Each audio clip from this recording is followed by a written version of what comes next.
If you would have told me that I'd be making this video today, like a week ago, I probably would not have believed you. And I think so many are feeling that, just like kind of shocked that this happened, that God let this happen. Not only that, I think I, as well as so many Christians around the world that have been affected by this tragedy, can't help but feel like this ushered in a new era, and Christians everywhere are feeling that this tragedy that took place changed things, and the reactions from so many people, the fact that there are people rejoicing over this, that are dancing over this, that are making TikTok videos to this. And there are a lot of people that are like, no matter what side of politics you're on, you should never celebrate something bad happening to someone. I, on the other hand, do cheer when bad things happen to bad people. Charlie Kirk just got shot. Oh, well, breaking news, folks. Seems somebody just took a shot at one of the Fantafast's favorite 5-mile wide mouthpieces, Charles Chuckle Kirk. We got Charlie in the neck. We got Charlie in the neck.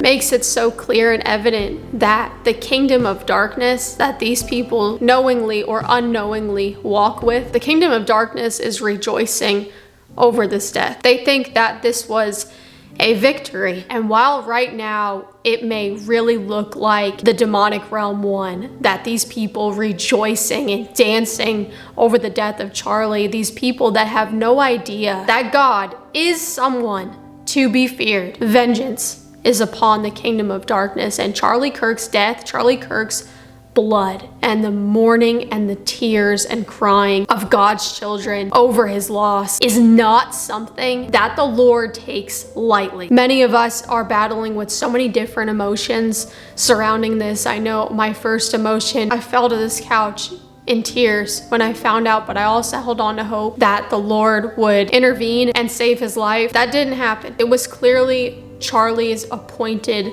time. As hard as that is to come to terms with in our mind, it's what is written. We know the Lord is good, and we know that he works out everything according to his will, his good and perfect will. And I think another emotion that so many people are battling with that I really have never battled with before until this situation is hate. So many of us are trying not to turn to hate. We're so tempted to turn to vengeance over the pain and hurt that we are feeling, especially being the fact that there are countless people rejoicing over this. It's really difficult to not be angry, but the Lord says, vengeance is mine. What we are called to do as Christians in response to something like this, like the Catholic school shooting, Charlie Kirk's assassination, we are not called to turn to violence or anger, but instead for this to fuel us to be more bold for the gospel than we ever have before. And that can be really difficult now, especially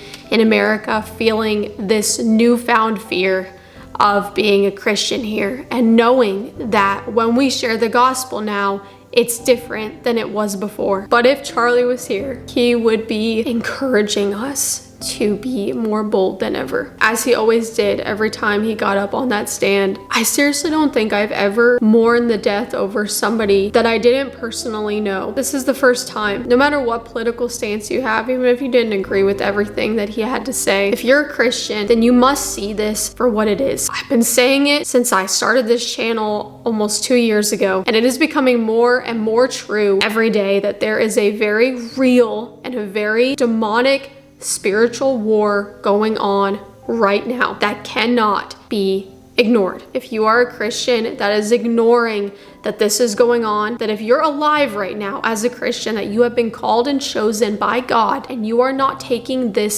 seriously, to be called for such a time as this, to be alive for such a time as this, you are asleep. Charlie was not ignoring this very real, spiritually demonic war going on. He wasn't ignoring it, and him and his family stood in it. They stood right in the fire. And unfortunately, we may not know who the shooter is right now, but what we do know is that the Lord definitely knows who this person is that is walking around on this earth right now, if they are still alive. Who knows how deep this goes? Who is really behind this attack? We know that there is a time to cry. There is a time to mourn, and we can do that. But this is also a very real time to rise up. This is no time to cower or fear as a Christian. If you do that, you let the enemy win. This is no time to cower or fear when it comes to sharing our faith. Let this be fuel to be ever so bold in sharing the gospel. If Charlie Kirk were here right now, he would be encouraging us all to do that, to rise up. We need to pick up the torch that he left. Let us not be put into a state of fear. The Lord did not give us the spirit of fear, but of power, of love. We're called to be strong and courageous. We don't know why God would allow this to happen, but we do know his plan is perfect. We have no idea what this situation may usher in, because like one of you even shared in the comment section of my community post about this tragedy has caused a ripple effect around the world in not even 24 hours. A Christian soldier has been assassinated. No Christian is taking this lightly. I don't believe this is just gonna go away. Charlie, I miss you. So many of us miss you. And we thank you, brother, for the work and the service that you have done for the gospel. It has encouraged me and so many others greatly. My prayers are with your wife and your children, and I pray that God grants them supernatural strength and a peace that goes beyond understanding to carry out their days here on this earth until we all go home and they can be with you again. God bless you, Charlie, and I just pray that all of us can just take a moment of silence for Charlie.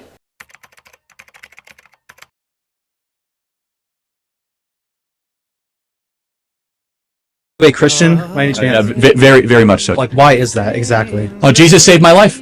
I'm a sinner, gave my life to Christ, most important decision I ever made. So you believe the Bible is real? Yes, I believe the Bible is true and real. Yeah. Why is that?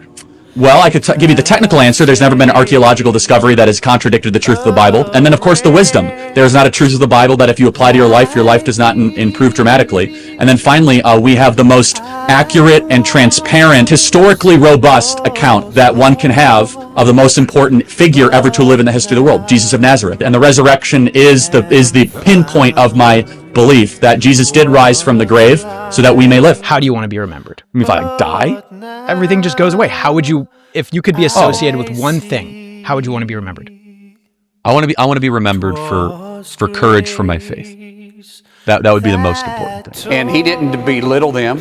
He didn't make them feel less than a person. He respected everybody. He said it with a loving voice. He talked about his love for the Lord, his Christian beliefs. Some crazy individual decided to silence his voice and steal it from all of us and take someone's husband away and take someone's father away. And why? For what? Because he believed in the Lord, because he believed in traditional values. The hour I first